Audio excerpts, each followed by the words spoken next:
What's up, everybody? This is Mark Gaviglio from the Plains People Podcast. This would be episode 16, and I'm talking to Cassidy Schnase, also known as CJ, but he asked me to call him Cassidy, so I probably shouldn't even have said CJ.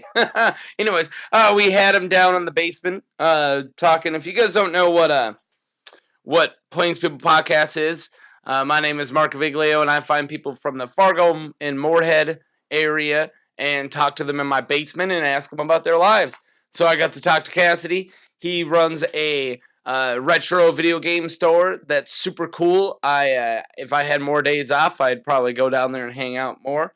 I've actually been planning on taking my wife down there on a date. She doesn't know about this yet, but that's my plan. But anyways, it's a really cool store. So mostly this conversation turned into just talking about video games. Like a lot of video game history, all the way up to modern video game stuff and just the gamer culture as a whole.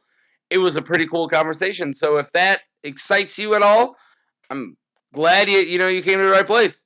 Check it out. And yeah, there you go. Quick disclaimer. The only time I could talk to this guy, because he's about as busy as I am, was in the morning. So if I seem a little bit, tired during the conversation, that's why. I mean, I'm not apologizing for being tired. I'm just saying, I'm human, and I also get tired in the morning. All right, there you guys go. I'm not going to hold you from the podcast any longer. This is Cassidy Schnase, Plains People Podcast, episode 16, coming out to you on October 14th. Beep, boop, beep, ba beep, ba boop, bop, boop, ba beep, ba boop. Let's just dive into this talk. How are you doing? I'm doing good. How about yourself? Good. So do you go by CJ or?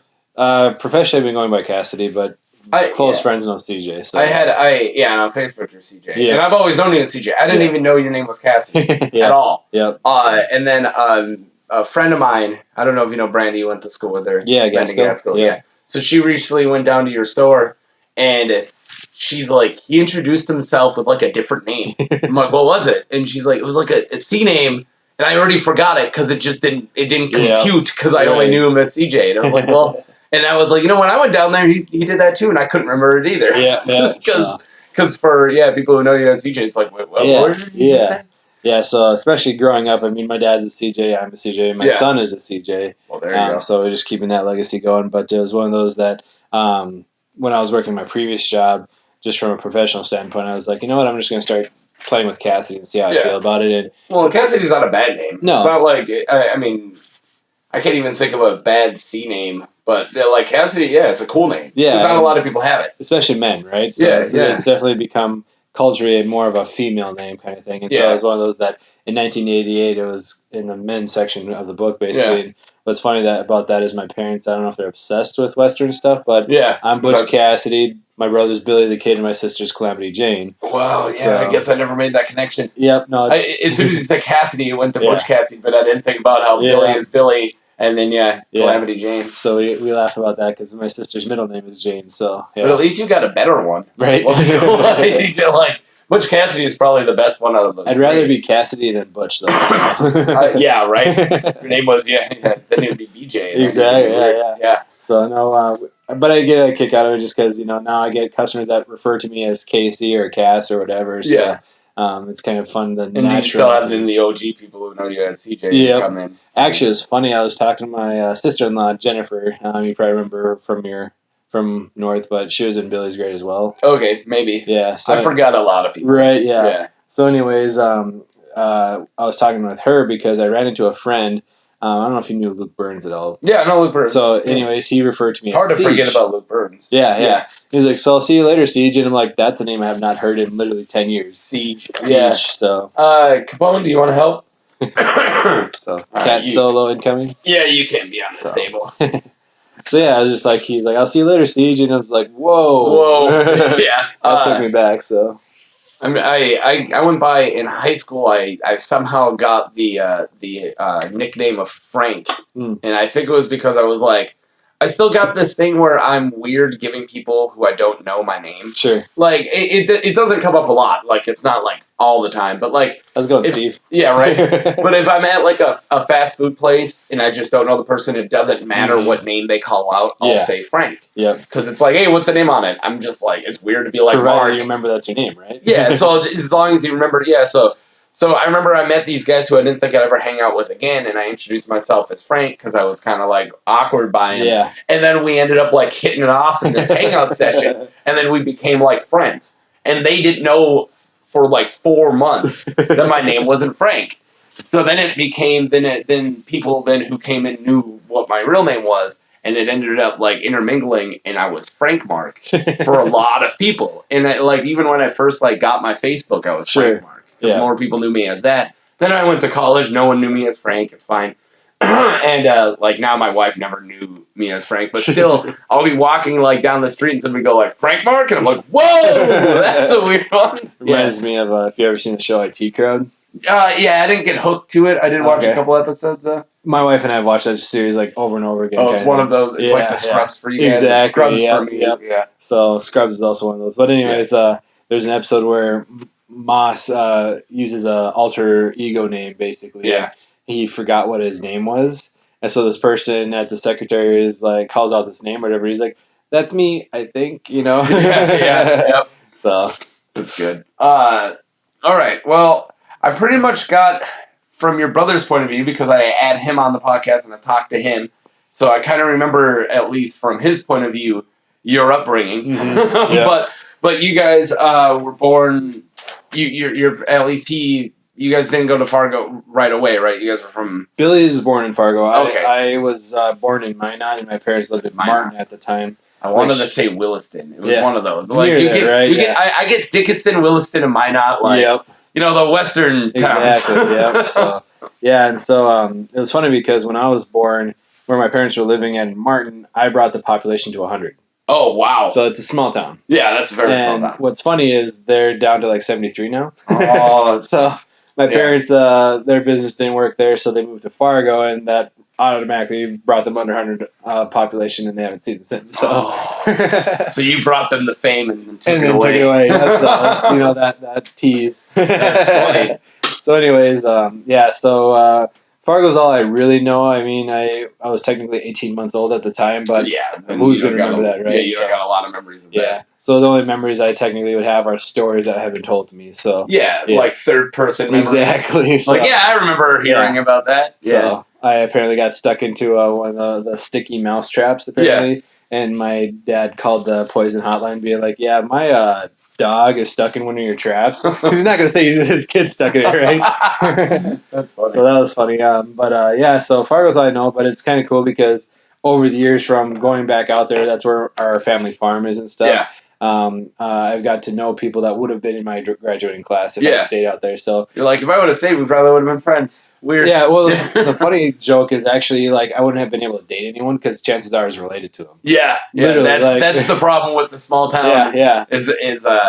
God, I was talking to somebody who was like, the problem with that small town was everyone under 18 were all like 4 years apart. Exactly. So if you wanted to be friends, it's like, I'm going to have to hang out with the 7-year-old and the like 18-year-old, and I'm 12. That's our only, either that or stay at home. Yeah. That's just stinks. I'm glad. I was like, I like Fargo a lot especially I moved to Seattle for a little bit. So it has everything that a city's got and it's way smaller. Yep. Yeah. So it's like, I can hit up a comic book store. I can hit up like sushi, whatever. Video game arcade. Yeah, video game arcade, which we'll get to. I can do all those things, and it's not like, I'm sure there's been crime recently, but it's not like a horrible crime spot. I can still go out. It's not like Chicago where on the daily news is some beheading that happened. Yeah, or something. Something crazy like that. Even downtown Seattle, we would go bar hopping, but once it got darker, we didn't switch to the next bar by ourselves. It's not like we ever got jumped. We just knew the possibility was there. Right? Yeah, exactly. So it's a lot higher than in Fargo. Yeah, and you saw that everywhere. You would never, unless it was like a wasted homeless person, no one was walking alone at night. Like even the gangs were in groups, and these guys were in groups, and it's just, that's how it goes. And you just think about like our police activity and that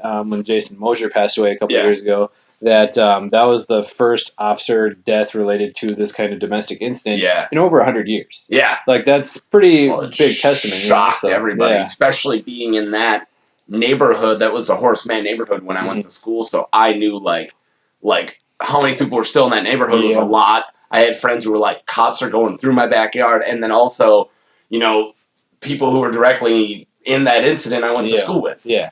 And that was just crazy. It was something like so close to home. Yeah. And I drove a tow truck for 10 or close to 10 years, I should say. And, you know, I got to know the police officers as well. But, you know, it was my biggest take was Fargo is a small town with a big city attitude, right? Yeah. And so it's definitely, you know, we're nowhere near the size of Minneapolis, but comparatively speaking, Minneapolis, St. Paul is built on a river. It's a trading hub. Yeah. Fargo Moorhead is a trading hub of the Red River. So there's definitely, it's got that growth mentality, which is one of the reasons why it's the biggest area in the state. So and I would call it a small city. Yeah, because it feels more like a small city than a big town to me. It feels like a city, but it's not like you don't have that crazy metro stuff. You can go somewhere at 5 o'clock and you're only 10 minutes later. Mm-hmm. Like we tried to drive around in Denver. We went to Denver for a year anniversary, and the Uber drive from like an out of town suburb to downtown was like an hour and a half. Mm-hmm. And then on the way back, it was like 20 minutes. Yeah. And I was like, I couldn't even fathom going anywhere in town taking more than 40 minutes. Right. I couldn't. And I've heard people that refuse to go to like North Fargo because there's no quick access to get through it. Like, ew, why would I go to North Fargo? It's literally what this person said. There is. They just don't know them. Like, I was like, I can get through North Fargo pretty quickly. But it was just kind of like the fact that the way that South Fargo is laid out is much more closely connected to the interstate and stuff. 13th goes this way, and whatever 30th goes this way. You got your this ways, and then you got your 25th and your 45th that go this way. Exactly. Yeah. So and it's pretty easy. Yeah. But Fargo, you got one or two. 10th goes almost all the way down, and then University goes all the way out. Exactly. And North Fargo is much older, so it's very gridlocked. Yeah. Whereas South Fargo, it's big roads and then small cul-de-sac neighborhoods. Yeah, and then those cul-de-sac neighborhoods kill me. And then you got your mile square block of nothing but apartment buildings, and then they just abandoned the numerical street names. So now you got to know where Amber Valley is, where Calico Drive is, Eagle Run, and Veterans Boulevard. Stuff like that. But that's just not normal for us. But that's normal everywhere else. When I moved out of town, the little town I lived in had no numbers and they weren't squares. It was all just was like it at least alphabetical? No, nothing. Like I had to learn where Benson Drive was, where Emerson Drive was, and I had to learn where all these things were. And then you come back here, and I'm like, it's perfect. Yeah. Like Main Avenue, everything south counts 1, 2, 3. Everything north counts 1, 2, 3. From the river, it's 1, 2, 3. This is perfect. Yeah, and it's like the small towns that I came from. Like the avenues were lettered and the streets were numbered. Yeah. So A and First, it was pretty easy to know where you're at in the proximity. Yeah, it was literally gridlock, right? That works pretty good. Yeah. Yeah. I like ours because of the main cuts us in half. Yeah. And then there's MP, which is on is that me or you? That was you. Probably me. It's gonna be really loud. Yeah. Oh, I made the mistake of commenting on a huge group post right before this, so there's gonna be a lot of people who are like, I agree with him, and it's gonna vibrate. So Main Avenue splits us north and south, and then Center Cheyenne splits us east and west. Yeah, yeah, so, And if you never go to West Fargo, it's even easier. Yeah. I honestly, I don't think I went to West Fargo more than 10 times until I was in my 20s. Sure. Like growing up here, I don't remember. We had no reason to be other, right? No, there's really, going South Fargo, there was a mall, there was plenty of reasons. I lived in North Fargo. I grew up in the Horseman area. Kind of for the most part. I went all over the place. But I don't know, we went to the Speedway Steakhouse once. Mm-hmm. I think that's all I can really think of as a kid. Or besides the fair. Yeah. Yeah. I remember driving West Fargo because it was most of the streets were west. Yeah. But then there's this small little, I don't know if you want to call it a suburban area, cul-de-sac, but there's a significant small number of houses that have an East West Fargo address. Yeah. And they're a pain to find because it's sometimes they're East, South, West Fargo. What did you just say? Go to your room and think about that, right? So, yeah. East, South, West Fargo. Yeah. So there's some weird somebody just hates the direction north, I guess. And it's just kind of there's not this hard line between East and West Fargo, basically it's a curving line. Yeah, and it comes out of nowhere, and it's not even a first street. Like you go down, and next thing you know, you go from like 50th to like 6th. Yeah, you're like, what happened? Exactly. I bike this area a lot now that I live here, and I'm planning on doing a bike ride today because I haven't really had one for a couple of days, and I'm getting the Jones. But I've been taking like 17th and 13th all the way down to the fairgrounds, and then I'll circle the fairgrounds, and then I'll come back up on Main. Yeah. And that's like, this is probably the most I've ever really explored West Fargo. Yeah. And it's exactly what you're saying. That line just doesn't exist. I'm going to get Kitten off of the loud stuff because he's going to knock that whole stack of stuff down. Yeah. So then like so with being a parent or whatever, one of the nights that I had to drive Connor to sleep, basically. Yeah. I drove north on University. Is that a thing you got to do a lot? Not very often. I've only done it once. Because I've never even contemplated that. Like we've been fortunate that Connor has been a really easy kid compared to what our friends have had with their children.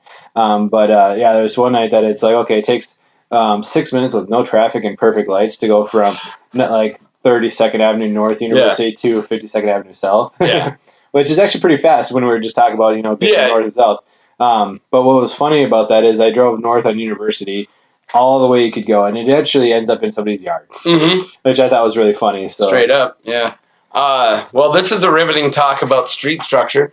I'm sure not what people tuned in for. Right. So you came to Fargo pretty early. What was your first video game console? The first one that I owned was a Sega Genesis. A Sega Genesis, yeah. But so did you go back to Super because you jumped Super? We sold Genesis to get a Super. All right, yeah, that was probably one of the best. No, backwards. We owned the Super first, and then I sold it for the Sega Genesis. Oh, that's You think it's going forward at the time, but when you look back, you're like, that kind of went backwards. But it was one of those things where my cousin had a Sega Genesis, and he was a cousin that I looked up to greatly. So I was like, okay, I want what he has, right? Yeah. And so we sold a Super to at the time, Genesis were... I remember it being all the rage of, like, I would tell people, hey, I played this game, and somebody would be like, what console? Or they wouldn't even say console back then. Like, what game was it on? And then I'd be like, oh, Super Nintendo, and then friends would, like, shun me. Yeah. And then, but the great thing about Genesis, it had a better game, or it had new games and different games, but it also had a lot of, like, I believe it had a lot of crossover with Super Nintendo because I remember playing Mortal Kombat and stuff on it and things like that. That was much later in that lifespan too. Okay. So we talk about the Nintendo versus Sega war, basically. Yeah. So the turn in the 90s, Nintendo literally had 95% control of the market. Mm-hmm. Like Sega literally had 5% of a $5 weird to look at that now, right? Like they'll never lose their foot. Yeah, well, Sega's gone, but like Nintendo, I don't think will have a majority ever again, but they'll never lose the foot that they have in unless they completely shut themselves in the foot. But they, like right now, I don't think you can get Nintendo out of game. Right. And it's more than you already have. And it's so funny that we talk about that. Like Nintendo doesn't compete with Sony and Microsoft. At all. They don't even try. Sales-wise, they have a larger control than we expect. Mm-hmm. And that really comes from their major IPs. Yeah. The fact that most people will either buy a PlayStation or an Xbox. Yeah. But then they always have a Nintendo on the side. Yeah. So like Nintendo still has a very strong control of the market. When we have a gathering, do you think we whip out our PlayStation? No, we whip out Mario Nintendo, Party. Right. Yeah, and casual friends. And the great thing about those games is it doesn't really matter what console you have.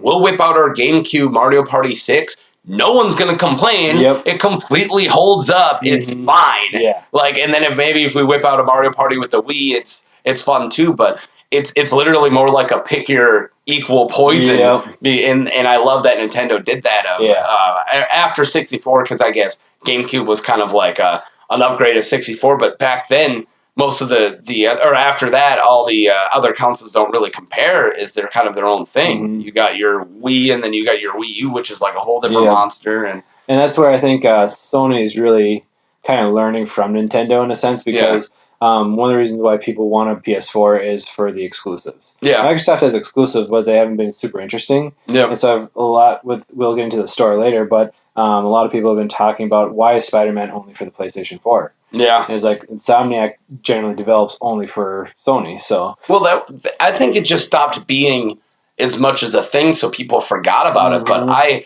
I always wanted to be a PlayStation guy because I started off as one just randomly. Like my brother had one, and then we got Metal Gear Solid, the first one off of, and those were just exclusive PlayStation for a long time. So I became a PlayStation guy, and then next thing I know, I wanted to play Morrowind and Bethesda games. Yeah. And those were Xbox. But now, but Grand Theft Auto was PlayStation. Right. And then for a long time, I had to decide like PlayStation, Metal Gear Solid, and Grand Theft Auto or Bethesda games. And then about right towards the end, they re-released Oblivion for PlayStation, which blew everyone's mind. Yeah. Holy crap!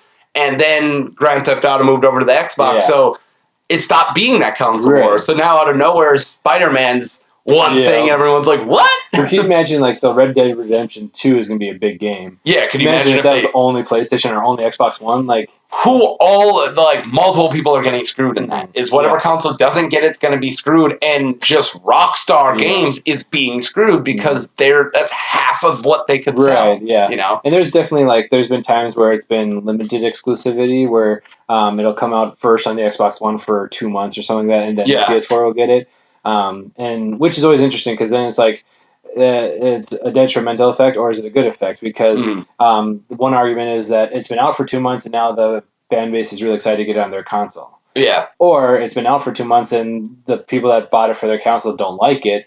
Your fan base don't want to buy it now. Well, especially the buzz with a lot of games. I usually wait until the buzz either died down or if it gets higher. I don't pre-order games. Yeah, I stopped. I mean, my Bethesda games I will. I'm going to pre-order Fallout 76. There's no way I'm not going to play it. If it's the worst Fallout game ever, like Fallout 4, I still play it now. Yeah. I'm still obsessed with it, even though they're it's not that good of a game. I'm like, a bad Fallout's still better than half of the games or more out there. I don't care. But besides that, I'm not going to pre-order. I didn't dive right into the new God of War because I wanted to wait until it's out to see if it was worth it, because I wasn't going to fall down that play it for 1 week and beat it and get over it path. Yeah, and that's where it's nice that Sony with their design, we were talking about, if you bought PlayStation 1 back in the day or whatever, the controller's pretty much the same design shape. Well, yeah, they kind of figured it out and stuck with it. Yeah. And now I feel like Xbox is slowly morphing.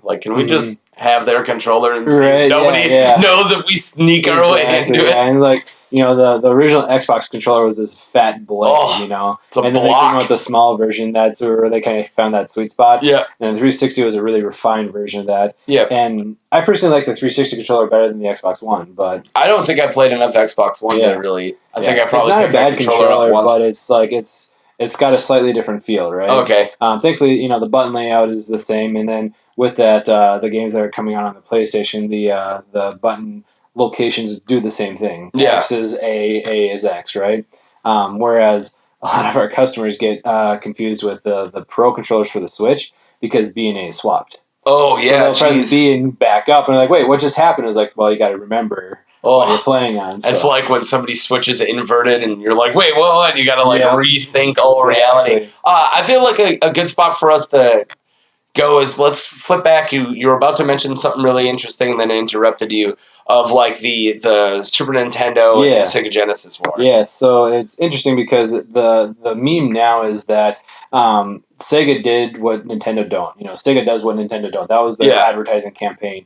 And it's like, well, Sega went out of business, Nintendo don't. So Sega still technically makes third-party software, stuff like that, but they're not doing anything physical. They don't have their own console. So, and I think they shot themselves in a foot a couple ways, but I feel like they got the short end of the stick when it comes to Dreamcast. Mm-hmm. I think it's a hell of a console. The Dreamcast has gotten a lot more popular as the years have gone on. Well, and right when it came out, I was a weird guy for having it, and I was like, guys, this is awesome. I mean, sure, compared to what we got now, it's not that great, but I remember the coolest thing I ever thought was, back you had to do memory cards. Mm-hmm. So you put the memory card in, and it had a screen, and it was literally your first 2-screen thing, where if you were playing certain games, it was we had an NBA 2K or whatever it was. You had the score on there. It had the stamina of the players. Mm-hmm. So it was literally a 2-screen experience before what Wii U did it. Yeah. And that is awesome. Before the DS, right? Yeah, that's it. The DS.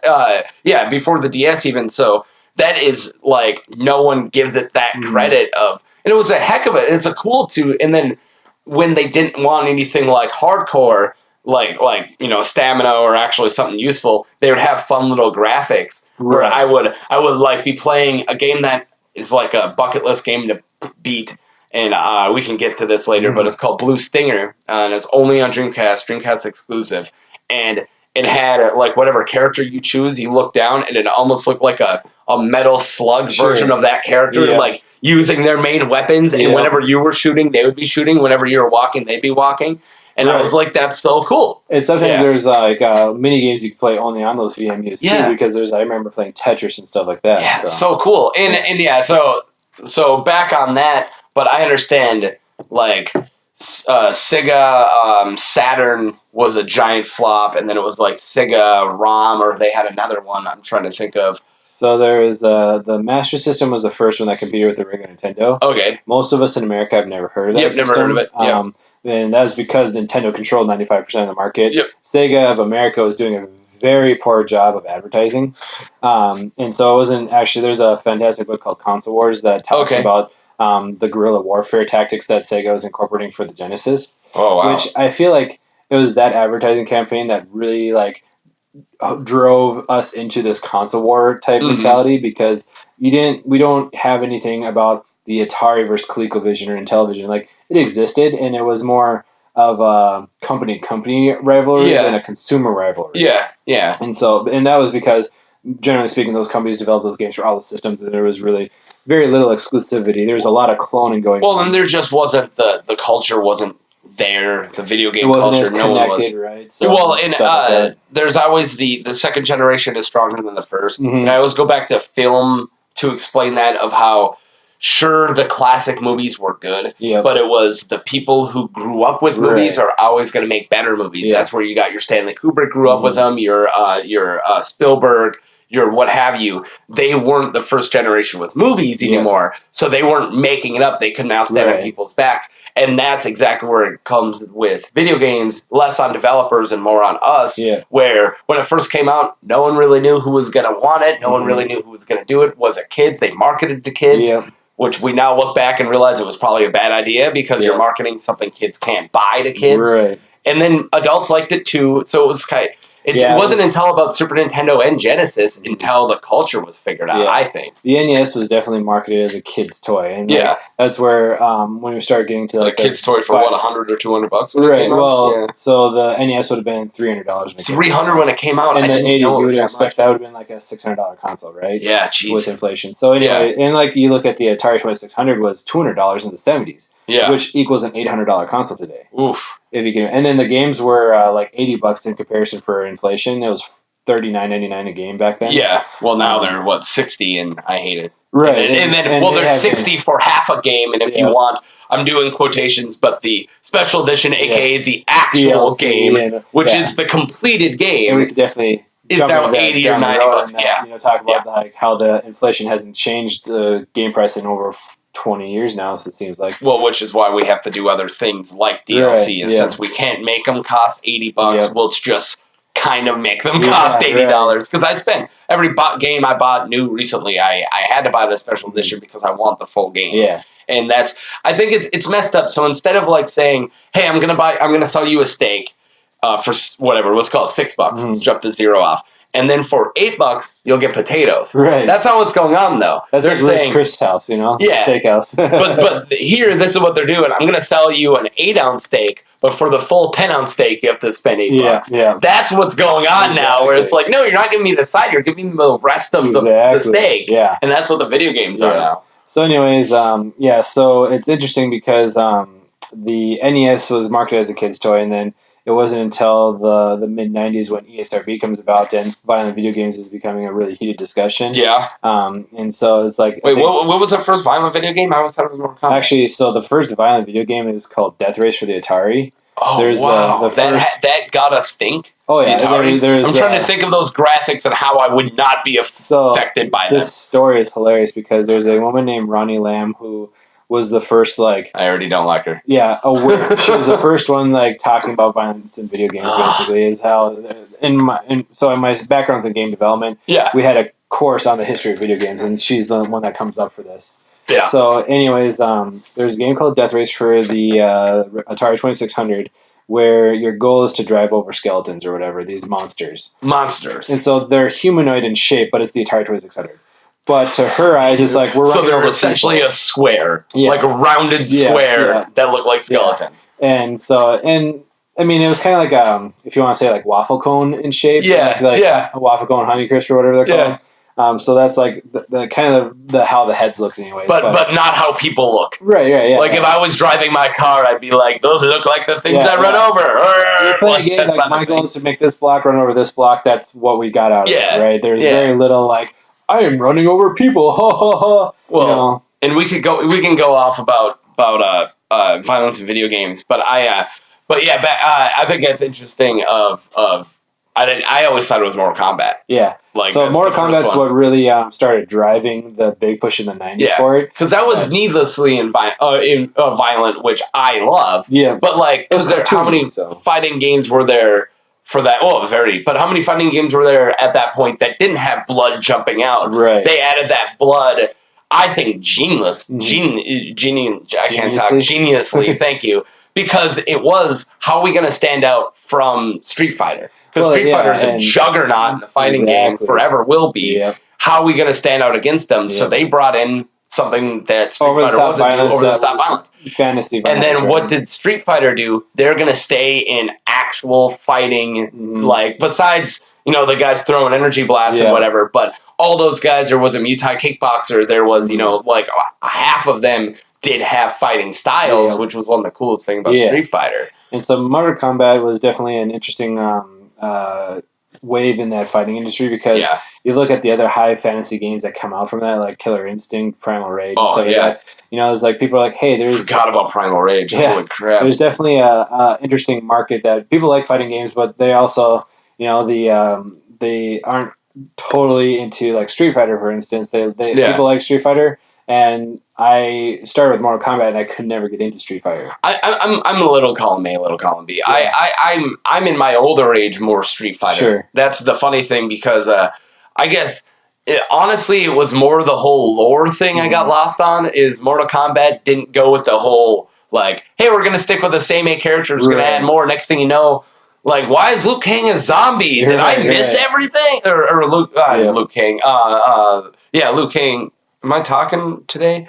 I can't even remember normal characters. But anyways, it was like them moving on past this lore. And if I look back at 1 through 3, so the 2D Mortal Kombat games, I'm 100%. I know everything about those games. Those games are great. It was the basic amount of lore I needed, and it was perfect. And then when it got past that, which is why the reboot, 4 or 5 years ago, that was just Mortal Kombat, did it so amazingly where we're going to play through the storyline of the first 3 games and then go nuts afterwards. I was like, this is a genius that nailed it. They did it perfectly. If I could have wrote a Mortal Kombat game, I would have wrote that one. And they did it at the right moment and changed it enough. They made the characters a little more updated, but still kept their initial charm or whatever. But that's where it's like, we talk about how a culture and industry can mature over time. So like I mentioned that NES was marketed for kids' toys. But then as the technology got more serious and developed, then we start seeing more complex situations happen where the Super Nintendo had better graphics, so now this bloody game is possible. We didn't really have high violence games like that. There's a couple of random ones like Splatterhouse and stuff like that. Which I don't know. Like you had a chainsaw and you'd cut people in half. Nice. But they'd really they'd explode and it was like a mix of fire and blood. Like, cool. It was like really, it was running on old hardware, so it's not the most up to date stuff. So and I think a lot of the more violent games probably stuck more to PC. Like that's where Doom was. Because you had to be able to get a high end computer, and kids were not being sold that. Was Doom ever on any console besides PC? It was ported the first one. The first one was ported to the 64. It was. Yeah. Oh well, that would have been way later then. Wolfenstein was ported to the Super Nintendo. So, Because of Doom, I remember playing Doom on a computer like. One of my first memories. You can argue I was 4 or 5. Right. So that must have came out rather early for PC, and it didn't really move over for people to play it, like kids that play it on the console for a long time. So it's definitely especially when you think about how the video games are being marketed towards kid, and then they transition to like PC were almost kind of always adult, more adulty. And it was because it was much easier to develop for one. Yeah. You had to have very specific toolkits that only the companies would sell you to develop on these consoles and stuff like that.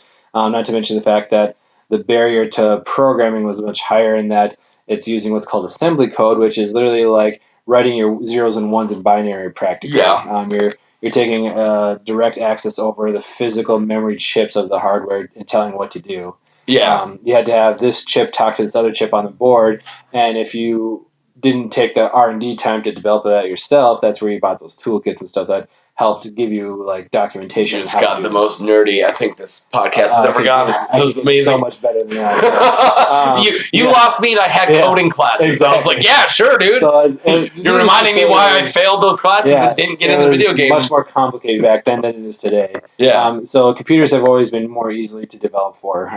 Okay. But anyways, looking at like the NES was marketed for kids. The Super Nintendo was technically still being marketed for kids, but Sega took that and be like, Sega is cool, right? We're going to do what Nintendo don't, right? Yeah. And so it's like that's where they started looking at. They made Sonic kind of this badass character, or whatever. He was going to be more of a teenager versus he had the red shoes. Friendly. Yeah.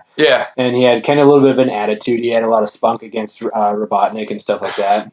I was breaking down. I like to break down with a sensible adult brain of like what's going on in those games, of how he jumped on like creatures and got money from them. He got rings which wasn't quite money, it was rings. And these we always thought of them as creatures, but they were technically robotic animals. Okay, those were robotic Robotnik's robot. And then when he went and destroyed the thing at the end of the level that you got to jump on, instead of it being the bar that moves up and down like a Mario, it's this thing you got to jump on. Then the real animals came out. Yeah, all right, but still, was Robotnik actually doing anything evil? Was he?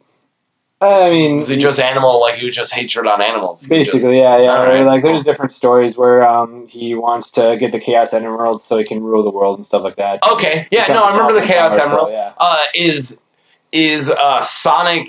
I think there was a good argument of there was this like you could free the animals as you were like jumping, but there was one where they were in like a sky level and they were just falling for their death, and somebody brought that up like, wait, that one instance teaches you he's not doing it to save the animals, he's doing it to get the rings. Right. So the fact that he's releasing animals is just a byproduct for his like obsession over jewelry. Well, then you think about like it's funny because like we play these games and we're just doing the game design, but it's like if you stop to think about what the character's actually doing. Well, how bonkers is Mario? Right. That is the most insane acid trip ever. Is I'm going to jump on a turtle, it's going to retreat into its shell, and I can make a dinosaur eat it, and I can blow fire. What's going on? Exactly. Like, and then I'm gonna like teleport through a pipe and jump over a dude and knock a bridge over. Like, there's just a lot of psycho things going on in the early games where we didn't think about it back then. And the first Breath of Fire game is a Japanese role-playing game. It was for the Super Nintendo, and there's this part where you will turn off this quake machine that's causing earthquakes. But the resulting of turning this off, it will decimate the city that it's in. And so it's like, okay, well, the city was being controlled by the evil empire.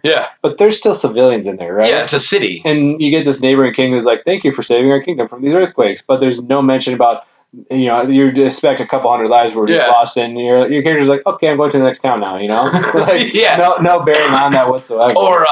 Or if you look closely at everything in Super Mario World that speaks of it, specifically Super Mario World, or even back to Bros, there are smiley faces on everything because he turned all the people into objects, right? But what are you doing? You're destroying bricks to get through, and all those bricks had smiley faces.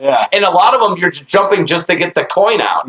So instead, it's like, dude, I'm sorry if you're tracked in that block. I'm going to have to bash my head against it to get the money out of you. And you just disappear. Like, there's a lot of psycho stuff, and you never talk about how, like, there's a hill in the back, like a big, like, mountain in the background with a smiley face. what's going on with that dude's mind? Right? He's a mountain right now, and he's watching a plumber just destroy everything. Yeah. Like, that's terrifying. Yeah. It's funny because it's like, are we going to how much feeling are we going to attach to it, right? Because we're here to have fun versus, oh my gosh, what am I doing in this game? Well, that would be great, like, at the end of Super Mario World, if they just, like, you've murdered millions. Right. And, like, as 10-year-olds, we would have been like, what? Just make it super real. Yep. There are games to explore that morality, but it always is so terrifying where, hey, just because you can, should you in this game? And then you're like, oh, crap. Yeah. Oh, well, and like I talked about how like the Sega was being generated for marketed towards kids or teens, more teens, and so it's like because it was cool. Yeah. It wasn't even then being marketed as an adult toy yet. Yeah, and which was like still, it was probably quite a few off because you even look at the next couple, like with 64, I still don't feel like that was really marketed. Yeah, it was starting to go that direction, but I mean, like the more adult ones I could think of are by now the ESRB has come out. So they're now rating games and reviewing games, and they've now, like, Conker's Bad Fur Day, one of my favorite games of all time, is stamped with a mature 17-plus game. Yeah. So that'd be arguably young adult, it's getting to that. Have you played it recently? On the 64, yes. Yeah, okay, so. It does not, the controls just do not hold up. Yeah, if you're used to, like, modern design stuff.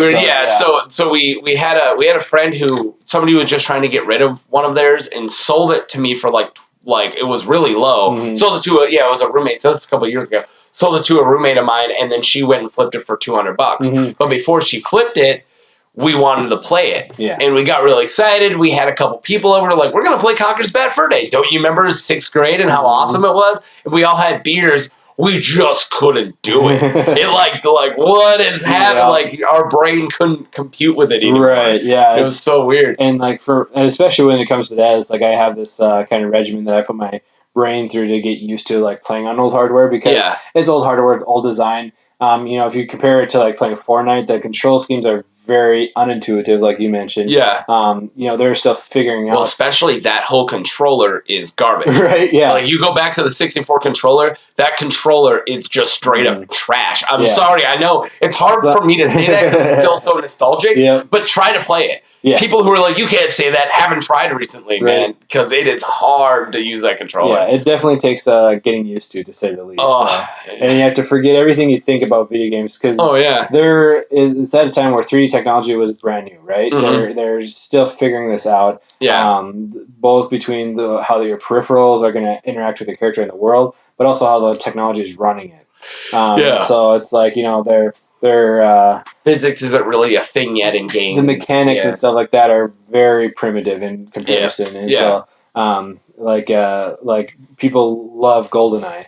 Have you tried playing GoldenEye? Yeah, exactly. It's terrible. I couldn't. Yeah, that's another one that we tried recently because, man, can you imagine how many, like, if somebody told me the amount of hours that, like, just one person, if not, like, hey, GoldenEye from whatever 1997 to 2001, this many hours it was played. Right. It would be one of the largest numbers in the world. Because I personally, I didn't have a 64, but my neighbor did. It's a guy named Adam Tully, probably was either a grade above you or same grade as you. Okay. But he was like neighborhood of mine. He had the 64. We didn't have any games. We didn't really have the money for him. Whatever. But he had, like, Pokemon Snap. He had an extra Game Boy he just gave me, and that was how I got Pokemon, which is still, in my opinion, the greatest RPG of all time. And that's even a Bethesda head is saying that. I do believe Pokemon is a greater RPG than Skyrim or anything like that. I probably got equal hours in them.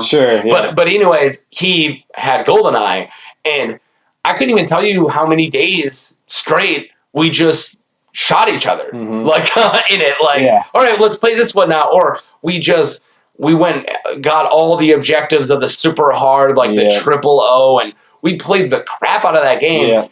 If I can go back, I can't do it. Right. I don't know what those, like, 11-year-olds had figured out that I don't have figured out, but they were way better at it. And the argument, too, is, like, you think about it, like, you probably didn't buy that game. No.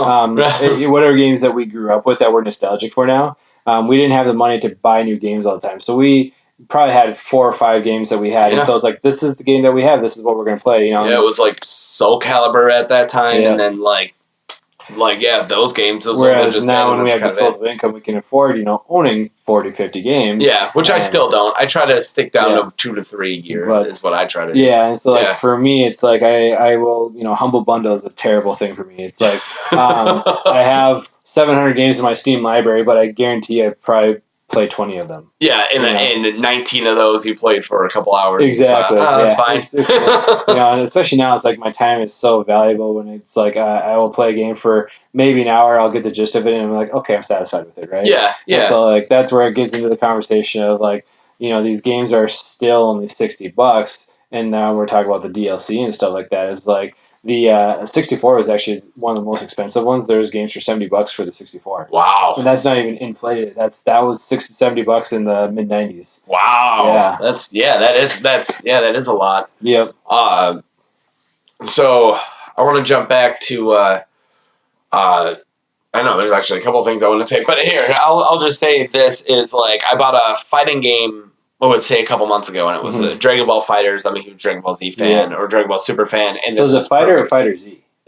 I call it Fighters. I pronounce the Z. Yeah. Well, there's no space. But it's a capital Z, right? Well, yeah, but still, like my name's not Mark A. It's Mark. Yeah. Like I don't care if it's capital or not. They're Japanese, man. I will not call it Fighter Z, and it's probably just because it's easier to say Fighters. Right.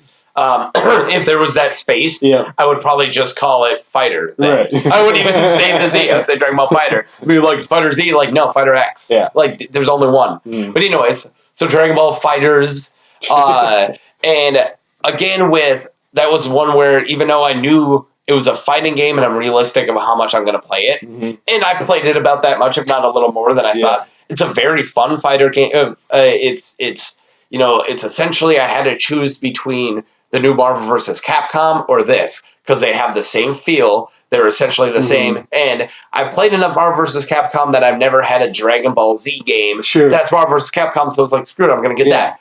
So I got that, and even that was like, oh, how many characters are going to start off with? Like, this is Dragon Ball Z, man. Yeah. Like, Budokai had like 400 playable characters. Are you going to give me that? Yeah. And they're like, no, we're going to give you like 10. Yeah. And then I'm like, seriously? And they go, well, 2 more if you buy the special edition one, but as long as you get the season pass, you'll get like 2 characters every couple months. And that was my first thought was like, this is half my steak, isn't it? Like, this is exactly, they have those characters. They're just sitting on a damn shelf, and they're going to ask for $20 later for them when they could just throw them in the damn game. Like, the game has code for them already. And that's how people learned which games were coming out, is they broke them down and read their code. The metadata, and they're like, well, clearly we're going to get Broly soon. We're going to get this guy soon. We're going to get 3 different Gokus, which is bonkers. Yeah. I actually am okay. I do play more than one Vegeta on my team, which is just ridiculous. But anyways, of why, even though you already have the code in, you already have the plan, it's a fighter game. It's not going to ruin the storyline. Yeah. Why are you gonna wait to give it? And that's that moolah, yo. It's definitely the moolah, right? So it's kind of like what I appreciate about Smite. It's a computer game that I play. It's like League of Legends, a third-person shooter. So, anyways, what's interesting about their model is it's free to play. Yeah. But for I think it's like $30, you can get their God Pack, they call it. Okay. So all the characters are different deities from different mythologies. Essentially. Yeah, it's like buying a game. So for $29.99, you can now have all the gods to play. Yeah. And then all the new gods that come out. So it's like, okay, it's a free game, but I could buy the game for $30. And like I played this game when it was still in early beta. And then I took a break, and then I come back and I'll play for a bit, and be like, oh, there's like 20 new characters now. I'll take a break, and I'll come back, and it's like, it doesn't cost me anything more now to come back and play these new characters because I get them no matter what. Yeah, that's pretty cool. Yeah, and so it's like, if Dragon Ball Fighter Z would have done that, that would have been the way to go, right? Yeah, it would have been totally the way to go. Yeah. But since I did buy that season pass, I don't have to spend for the next new guys that come out. And now we're getting to the point where the ones that were said are pretty much all out now. So now I'm like, oh, or is there going to be a whole other batch? But I don't know if enough people are playing it.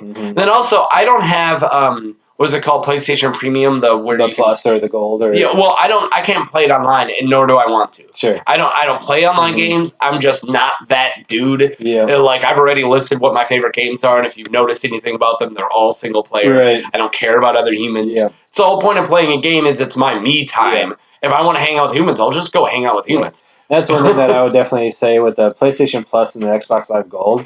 I personally see the value in it more for the free games that they give you than the online play capability. Well, I guess, and here's another thing is I'm not a super good video game player. I'm just, and this is something that has taken me a long time to come to terms with, but I'm blind pretty bad in one eye, which I don't wear glasses for. I don't know why I don't. Talk to my wife about it. She hates it too. But what it has done and what glasses won't even fix is my depth perception is really bad, and I don't have good hand-eye coordination.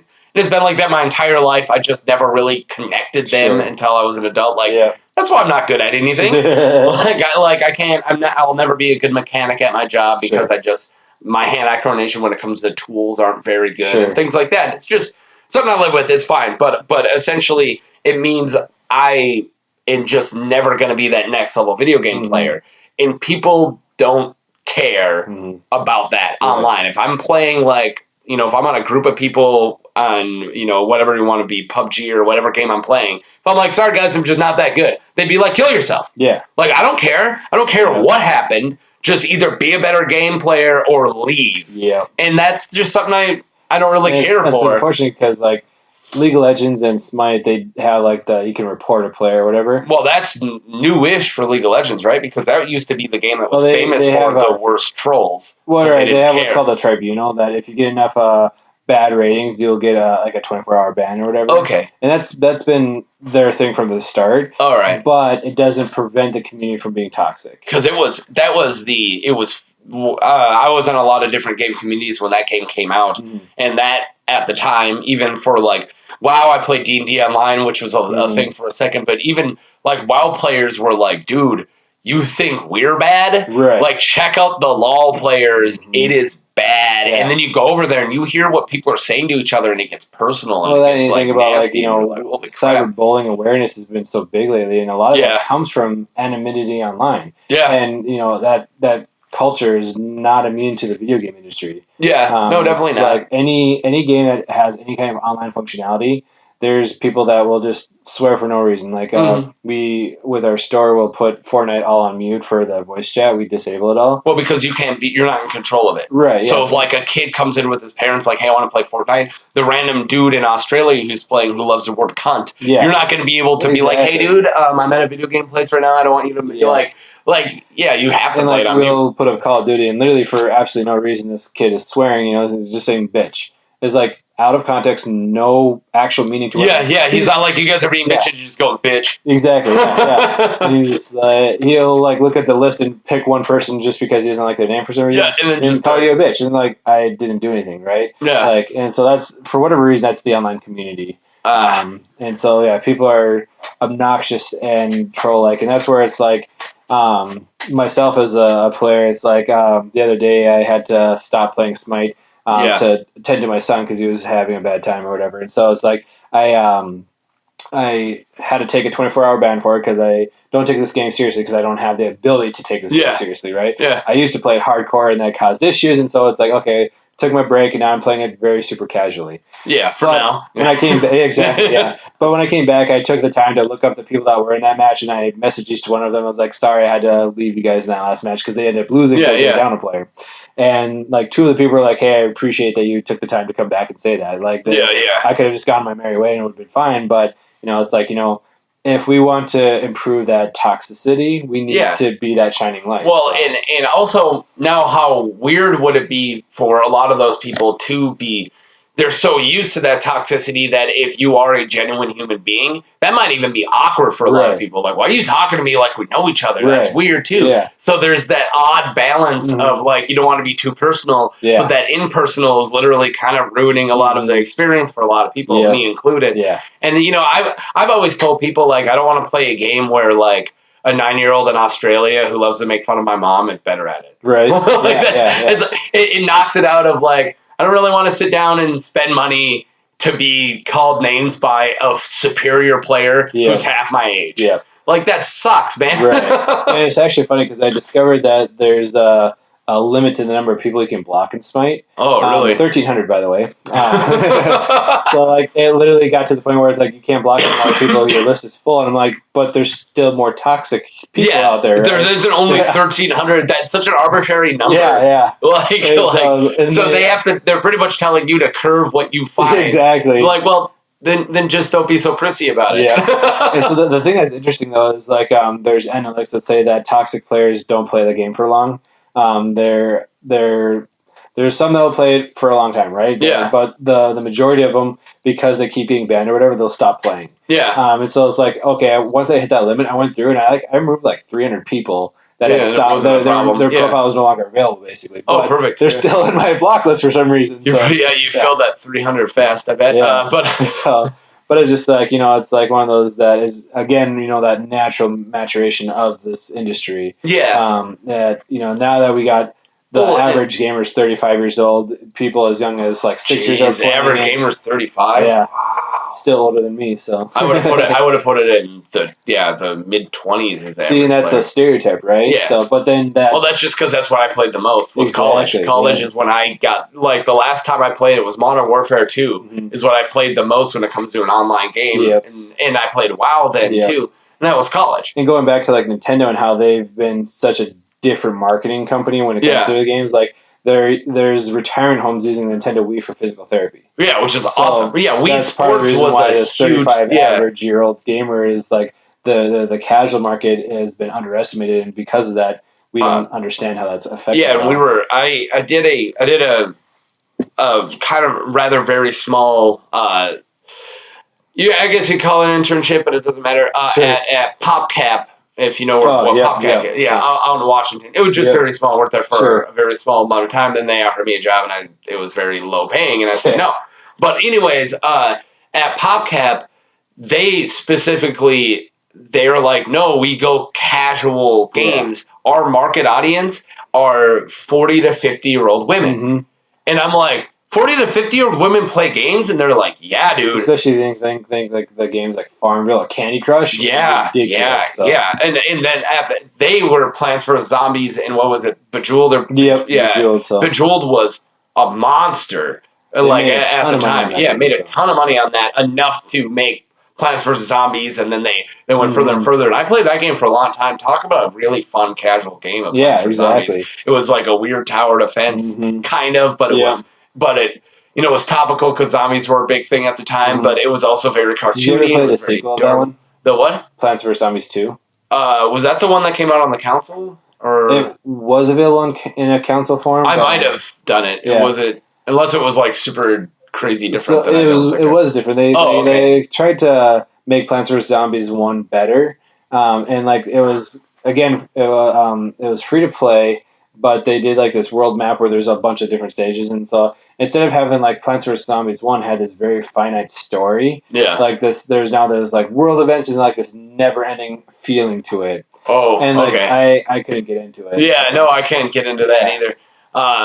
But I mean, it's so weird when a game console is like, or when a game franchise is like, okay, this totally worked. All right, throw it out. Yeah, exactly. Yeah, yeah. Like it totally worked though. Yeah. And that was another thing that you look when graphics change. Let's go the break between like Super Nintendo to Genesis to PlayStation 1 or just at the time it was called PlayStation. I didn't know it was a 1 yet. Right. But like the difference between when fighter games went to 3D or a lot of games went to 3D and we stopped playing a lot, like Mario went to Mario 64, which was 3D, of how everyone jumped on that 3D bandwagon, and then I feel like about 10 years later, they're all like, why? Yeah. Nothing was wrong with platformers. To go with the 2D stuff. Yeah, and then you now go back, Street Fighter, all the fighter games we have now are, most of the really big ones, are now completely 2D again. The graphics look different. They're really revamped. They look great. But I can't travel in that space that third dimension. I can't walk towards myself, and there's no reason to. Right.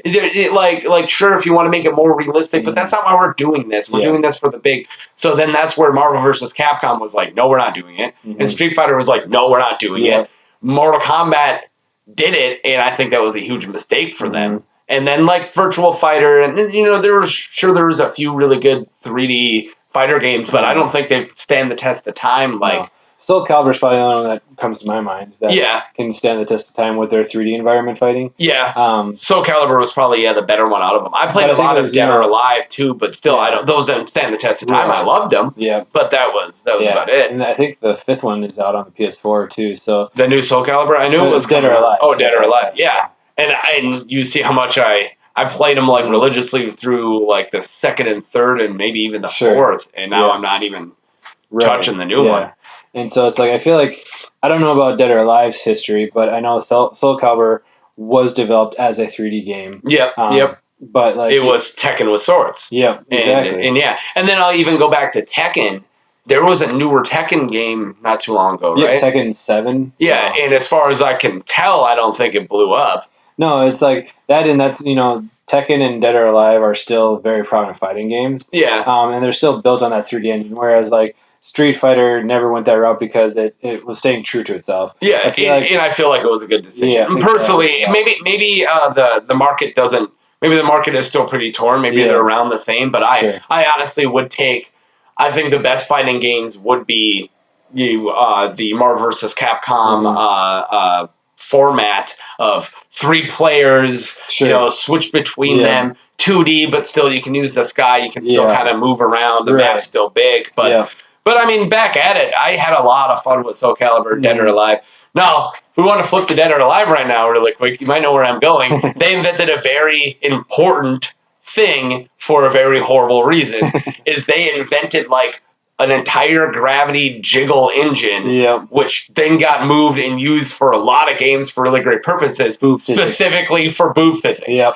I love that. Is where like a huge milestone of gravity engine physics were created for these giant boobs. It's like, thanks Japan, like stereotypical Japan, right? Yeah, they do a ton of that. It's earth-shaking boobage. Yeah, exactly. Like she's not even moving. Why are they moving? Yeah. She's just like, let's fight, and they're like, whoop, whoop, whoop, exactly. Whoop, yeah. And it's just kind of like one of those like. Did we need that? Well, and I didn't play it for that, but it was always fun whenever the Tekken players and me, because there was I knew a guy who was religious on Tekken and Soul Calibur, and I was pretty religious on. I did like Tekken, but there was that little Dead or Alive to Tekken rivalry where they had what they would be like, oh, you just have these random moves that knock somebody 30 feet, and I'm like.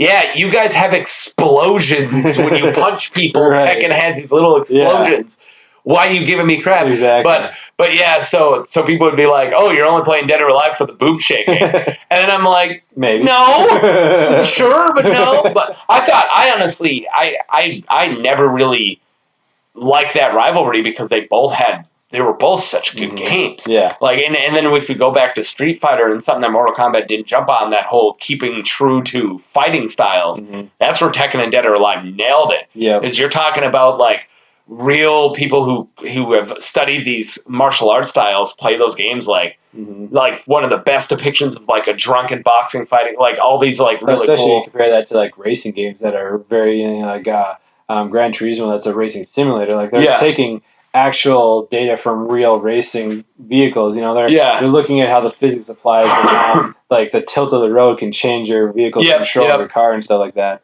And so like that's important that we're getting like these really high depth design schemes that for these, you talk about the drunken style and like, what's his name? Eddie in Tekken. Yeah. He's a very mobile character and all his moves are very based on he's that Brazilian weird kickboxing thing where he's just jumping around. Exactly. Yeah.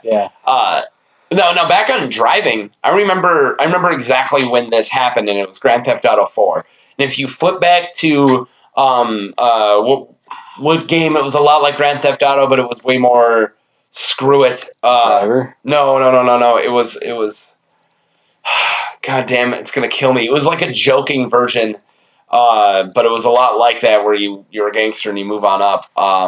I'm not going to remember. Mafia? No, the third one came out around the same time as the last big Grand Theft Auto, and it ended with like alien fighting and stuff like that. It's not a Saints Row game, is it? Saints Row. So Saints Row, I remember after I played Grand Theft Auto 4, Saints Row 2 came out around the same time. Sure. And I went back and I played other Grand Theft Auto games and other Saints Row games, and every car handled like a golf cart. Yep. In those early games, you're like, oh, I want to turn. Weep. Yep. Weep. 90 turns. And then Grand Theft Auto 4, it pissed a lot of people off, but it made it more realistic. Mm-hmm. And everyone's like, my car now feels like it has like an anvil sitting on it. Yeah. And it was like, yeah, because you were so used to the old physics. Mm-hmm. But that was like, finally, I think that was the first time I was like, wow. Yeah. What, like, it didn't need fixing, and they fixed it. Yeah. And that was like, no one was like mad about, like, oh, I hate all the cars don't handle realistic. And then they gave it to us. Yeah. We're like, wow. Now that I'm used to it, and then they moved it on to all the other now games all handle like that in cars, and it's pretty cool. Yeah. But anyways, that's just another physics talk. I can't believe we're just nailing just video games this long, and I feel like we're just barely scratching the surface and talking video games. I could fill hours of talking about video games. Well, good, because we still got a bit. We're at about an hour, so we got about 30 minutes. So this is usually where I can, and also your brother just messaged me. That's funny. He's like, how's the talk going? Anyways, all right, so now tell me about replay games. So replay games, it's actually funny that I had this conversation last night with the guy. Okay. And he's like, so what does replay games trying to do? I mean, how does replay games compete with like online services like Amazon? Yeah, I know. That's the question I should have asked. Yeah. Sorry, I'm not a good interviewer. No. But it was like, I explained the story differently than I had before. Yeah. Replay games is not trying to compete with online stuff. Why would you? Right, yeah. You're a guy with a knife trying to compete with an army? Yeah, let them be the army. We're a community-supported store. We're a locally owned business. My wife works alongside me some nights when she's able to, and then we have a son that's going to be 2 soon, and he's running around being a kid, right? He's being a 2-year-old. So people are seeing this very different store dynamic.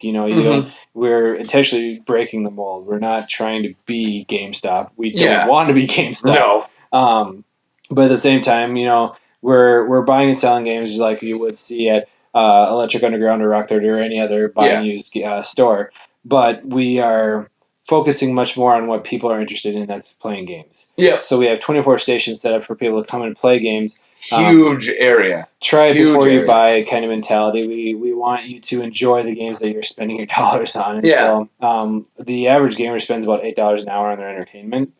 And so we wanted to offer that entertainment at a discount. So we're doing 3 during the week, 4 during the weekend. So $3 an hour, $4 an hour. Which is not a lot compared to a lot of other places. Yeah. And so the other thing that's really interesting is we're taking this idea of like, what is a modern arcade?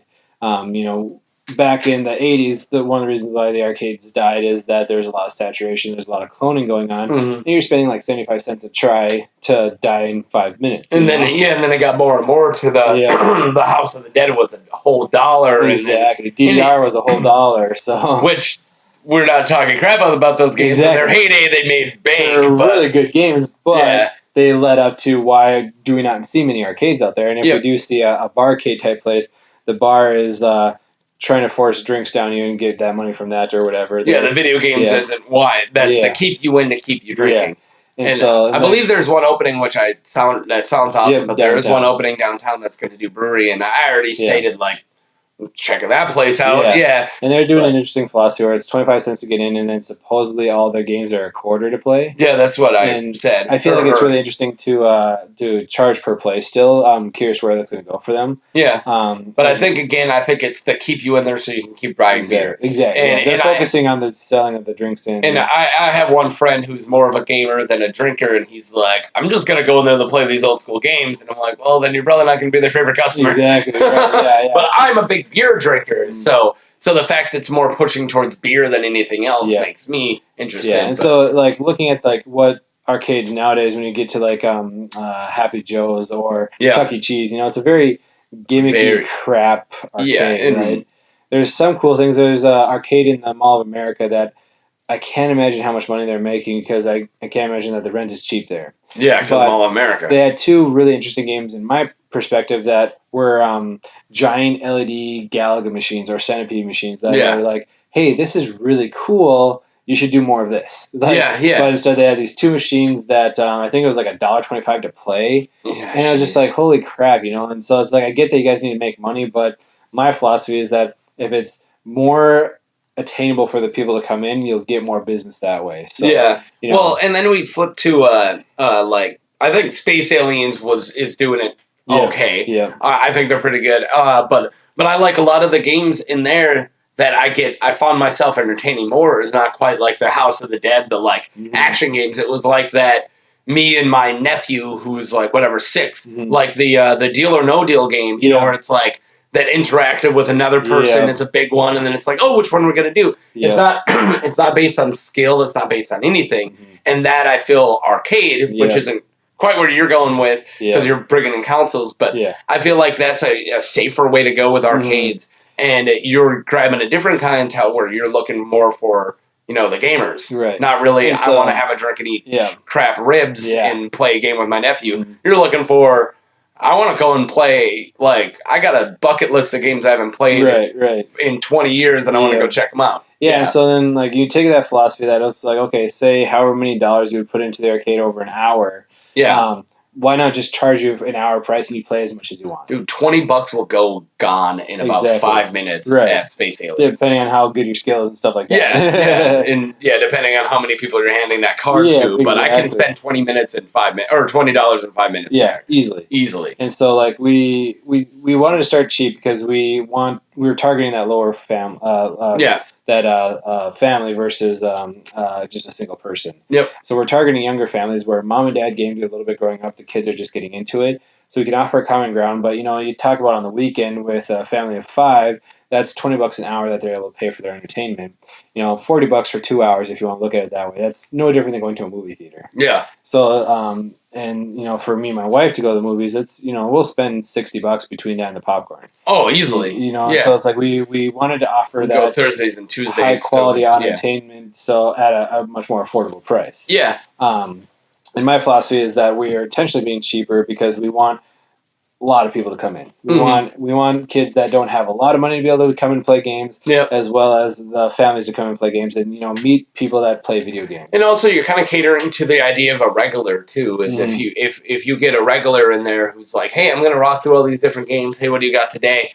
A lot of businesses don't quite like that whole loitering aspect, but it totally works for you. Of like, hey, as long as you're paying your hourly rate, check stay here as long as you want. So, so that's what I said is we're a community-supported store. We want as many people to be in there at a time because we want you to find other people to play with. We want you to engage other people, not just the store.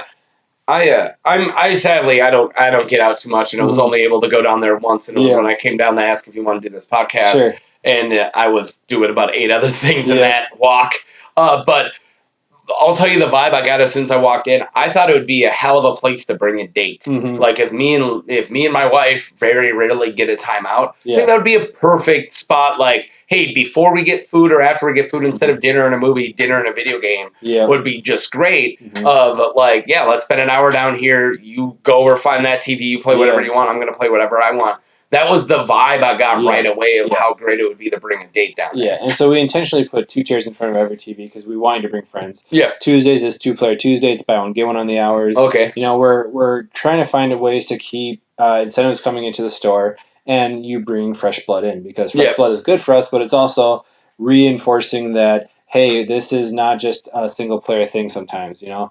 We want you to have fun with a friend and enjoy each other's company. Yeah. And so we also do weekly challenges where it's like, you know what? Why not go for the lowest score possible in Super Mario Bros?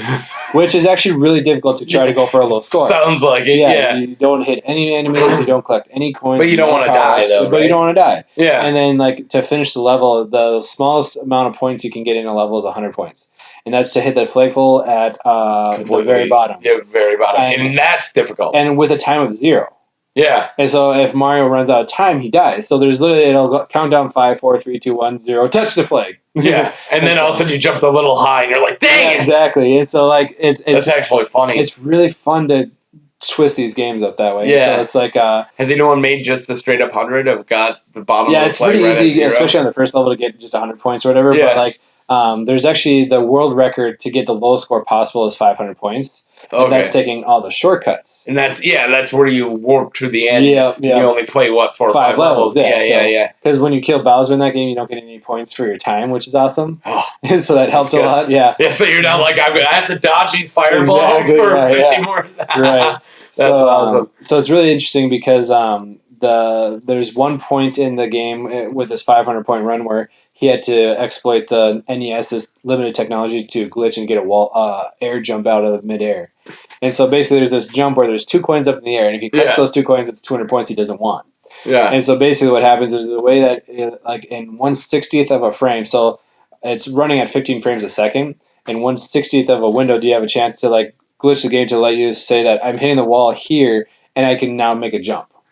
And so like he makes as long of his jump as he can. Don't hit those 2 coins, hit the wall and jump up, and he did that in his first go, basically. Got so lucky. So I love how these games have been around for long enough that we don't care about winning anymore. It's just like, hey, what else is there that we can like beat this dead horse and find like super fun stuff? Yep. I watched this playthrough of an Oblivion game where somebody beat Oblivion, and it was like whatever, it was like 4 or 5 minutes. It was the world record. He beat the world record during the stream, and of course it was cheating, and he was doing this, but it was so weird to like think of the game so out of the box where he's like, oh, instead of doing this, I'm just going to duplicate, a lockpicks, and I'll have 1,000,000, and I'll just hit auto, and about 500 later, his skill goes all the way up, and next thing you know, it's full, and then he's just like jumping, going right, killing this bad dude way before he should, doing it, and it was like, next thing you know, you're like, what did he just do? He just beat Oblivion in like 4 seconds. Yeah. And so that's like Legend of Zelda: Ocarina of Time. There's a glitch where you can fighting the first boss, the hand like boss. I don't remember that. I can't remember its name, but there's a Master Hand. That's a different franchise. the boss of the Deku Tree. Okay. And so it's this kind of weird hand that's got an eyeball in the middle that you have to shoot it, and it drops down paralyzed, and you hit it with your sword. I remember. Yeah. So, anyways, when you kill that boss, there's a way to glitch yourself behind a door that you lose access to originally, and by going into that door, it screws up the code of the memory, and it teleports you to the fight before Ganon at the end of the game. So it's like, for me, it's interesting that they found this glitch, but they've accepted this as a way to achieve the fastest time possible for beating the game. And for me, I'm like, you missed out on all the game. Like, are you playing the game if you didn't play? Exactly. If you haven't played the game. Well, that goes with especially if you jump back to Oblivion. If that was the first time anyone ever played the game, they're like, hey, I just bought all these glitches, which is impossible. But if someone's like, hey, just bought all these glitches and I beat it, I'd be like, sweet, but you didn't experience any of that beautiful, amazing world.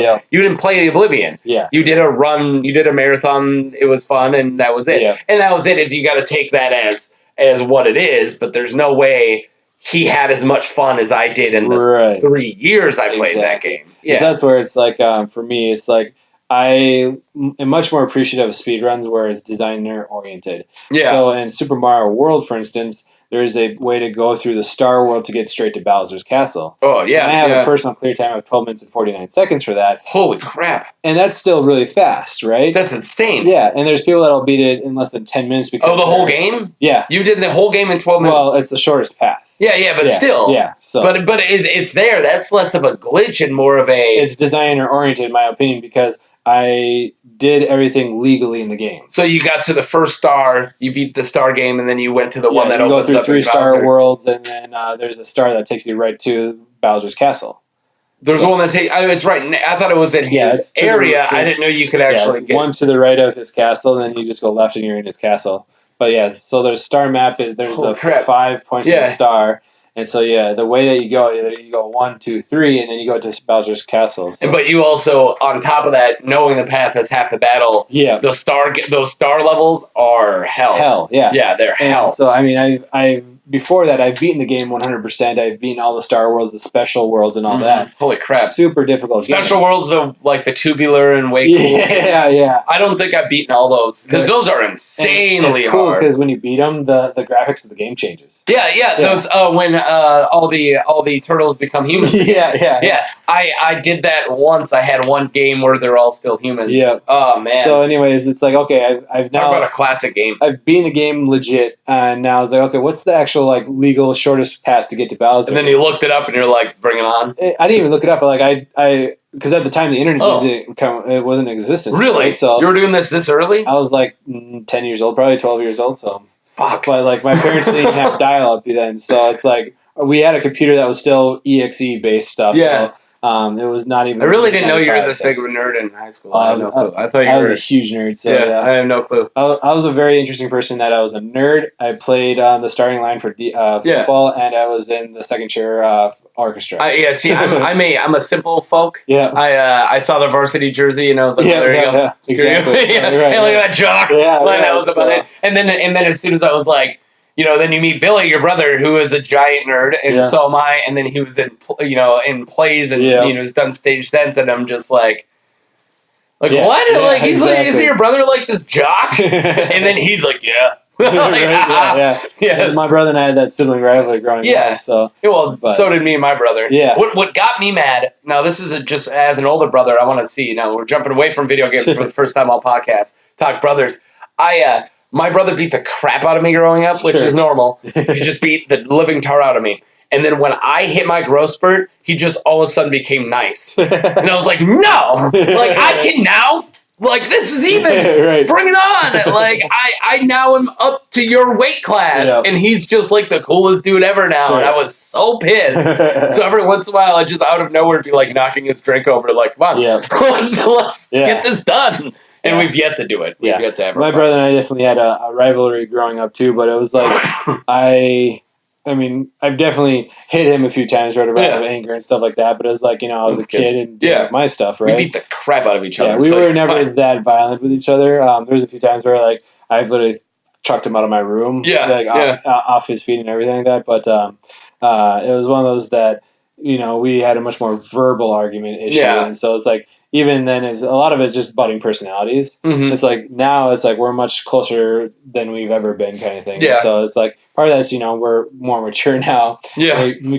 We found that common ground with, we both love video games. And so we can share in that. Well, and talk about a video game nerd. Yeah. I think that was a large part of, I already had him. He was my first producer for the podcast. He helped me get it going. Mm-hmm. And then I interviewed him, off my phone the same way we're doing it now, before we did any, just to see how the interviewing style worked. I just wanted to pretty much test it.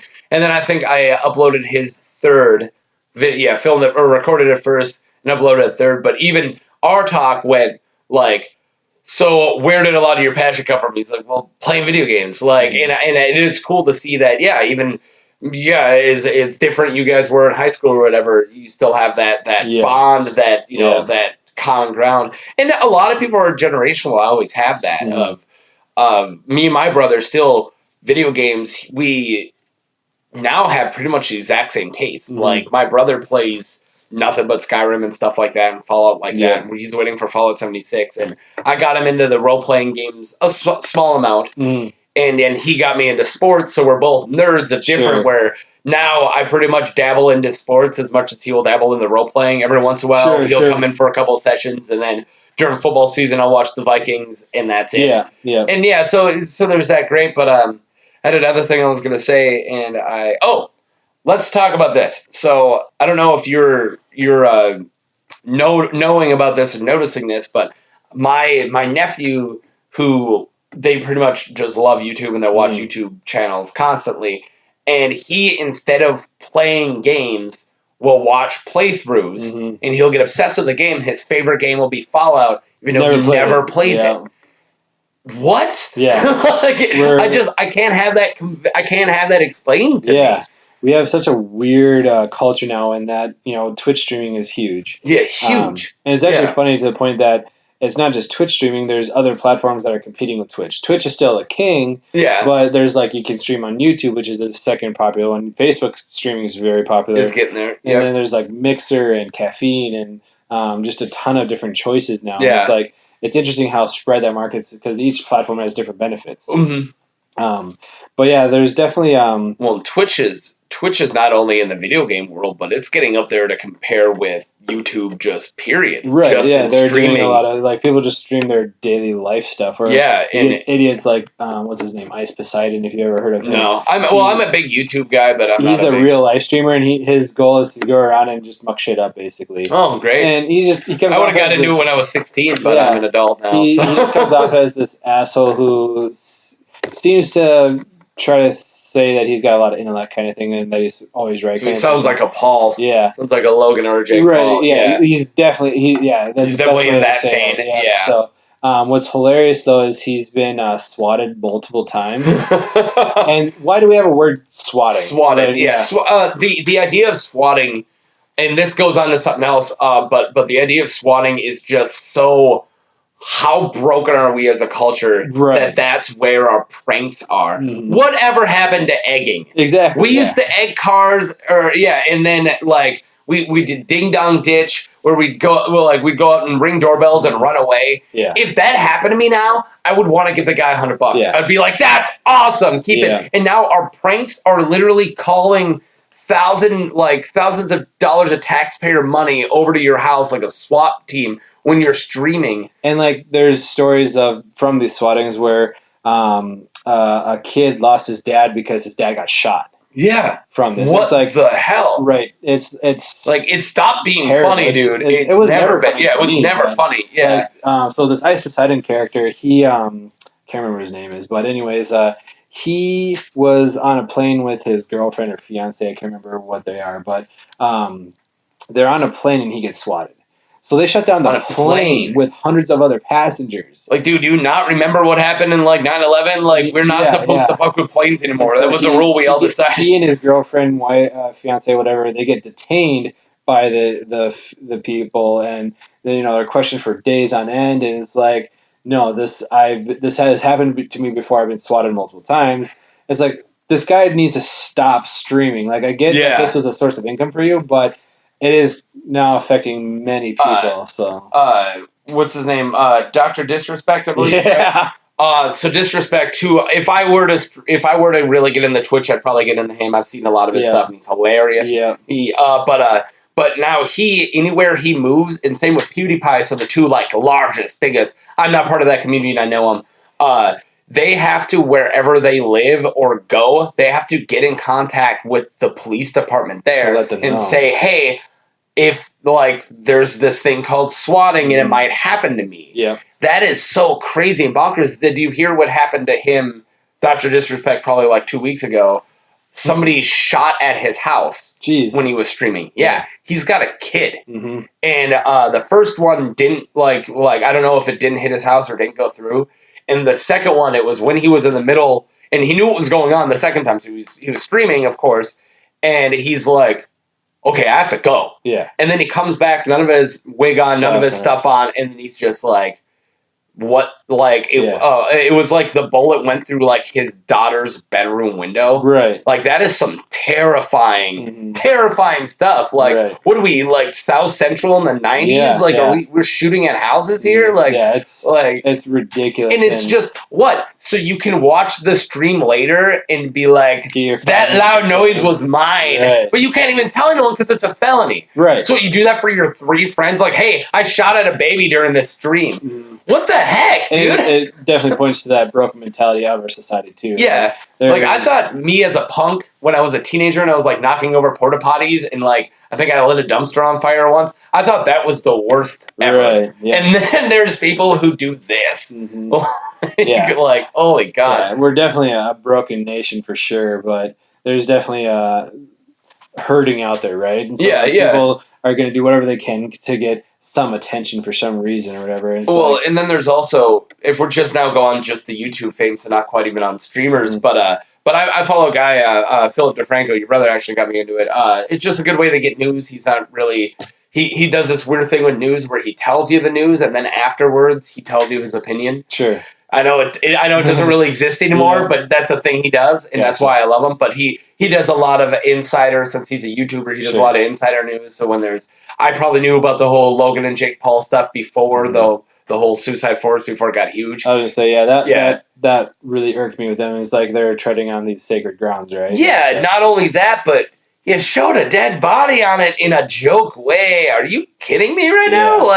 Again, I always thought I was a bad person until I see stuff like this, and I was like, what are you doing? And what's the most infuriating about that is those videos get millions of views. Yeah, millions of views. Yeah.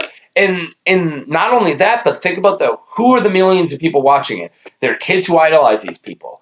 And if they're not going to do the same thing, they're going to go further than that. That's what this whole thing is. So what's next? Right? Yeah, what's next? Killing somebody and then videotaping it? It's not quite a joke. Yeah, the Minnesota girl that shot her boyfriend dead. Yeah. All right, it's harder than what's next after that. Or the dude who put the desert, wanted to shoot through the phone book and they didn't test it first. And that's they used they used the Desert Eagle. On a Bemidji-sized phone book. Are we... Yeah, and this isn't the phone books we had back before cell phones. This is a phone book now that's tiny. But test it at least. I wouldn't even do a prank without making sure it works before I film it. Yeah. And that's just for quality purposes. Not even safety. Right. But if you're pointing a gun at a person, which you shouldn't be doing, period... Which right there, no circumstance there is. She's There's pregnant. Never a good one. He's going to grow up knowing that his mom shot dad for a couple views. Yeah. What are you talking? But where was I going with this? YouTube personality. Yeah. No, it was. Oh yeah. So what Philip DeFranco has to worry about is a lot of people. It happened to the Pauls, but a lot of the really big YouTube guys. People track down their house and just treat it like a spot, like a set, and just will walk into where they YouTube, which a lot of the times are their personal residence. This happens all the time, and it even happened to Philip DeFranco. Didn't want to talk about it, but it was after it happened to somebody else. He's like, actually, here's a footage, and it was he's just working at his desk, so it looks like how he filmed it. So he's getting ready to film, and just goes, "Hey man, what's up?" He didn't know who he was, and he talked, and then finally you just hear off screen you're gonna have to leave. Yeah. Who are you? And the guy just camera in his face. Yeah. And it's just so bonkers of so not even so much of the people who are doing it, but the people who are watching it who don't quite, I don't know, something doesn't click in their head and they want to get their, not even 5 minutes of fame. No one knows who that guy is or who the guy who swats, who cares? Right. There's no famous, in my opinion, there's no famous swatter. Right. Hey, I always call in SWAT teams on people streaming. Yeah. Oh, cool. Let's hang out. Yeah. Well, and it comes to that idolizing mentality too. It's the way that our streamers, especially these popular streamers, they're establishing some form of bond with their viewers, right? Yeah. The viewers feel connected that they can just go up and say, "I love you," right? Well, it goes one way. Exactly. I've always felt that. I watch a lot of YouTube. YouTube's my media, and I watch a lot of movie trivia schmodown. If you don't know what it is, it doesn't matter. It's awesome.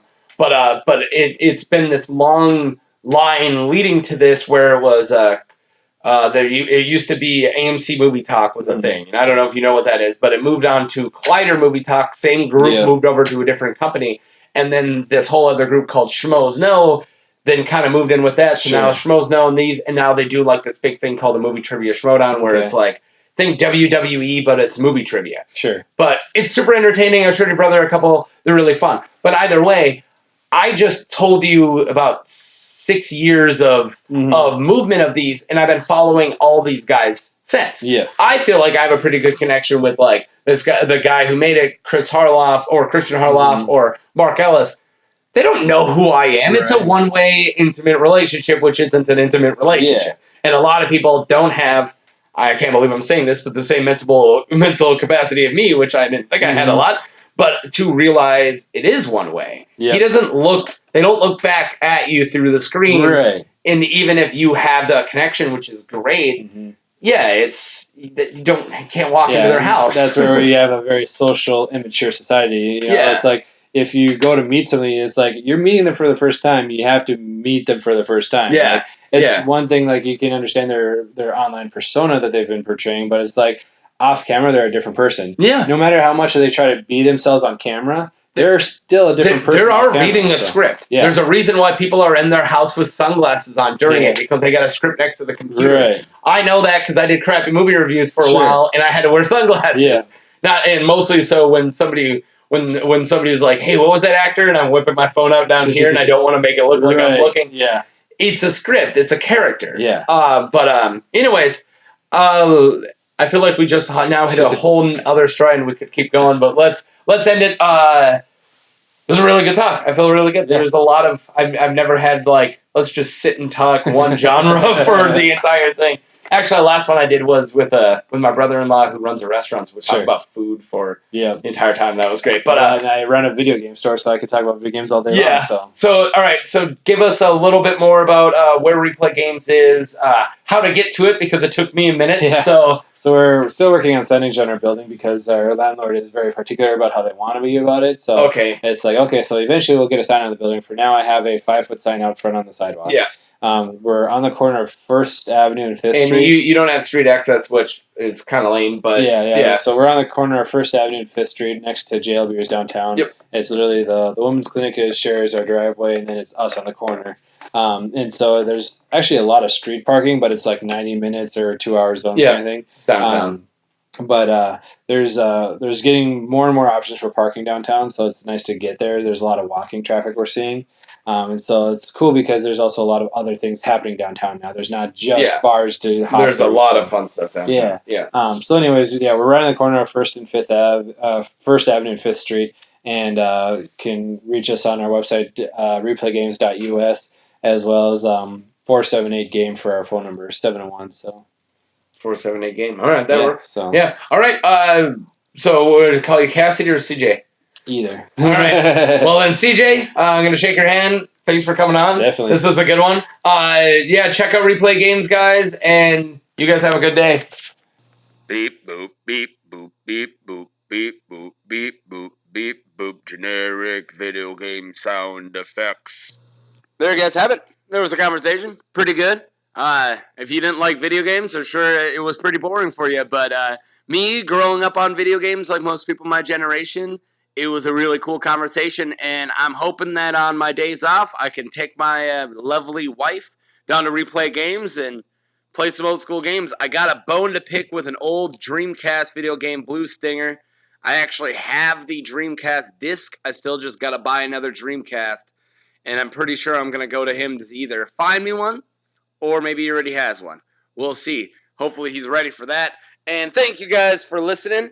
As usual, I'm just doing this because I think they're pretty fun, and I like talking to people downtown, or from around town, getting stories. So if you enjoy it, that's awesome. I'm glad people are listening to these. And yeah, you guys have a good one. It's getting close to Halloween, so don't be attacked by, a guy in a burlap sack over his face in your kitchen and or your camps. Bye.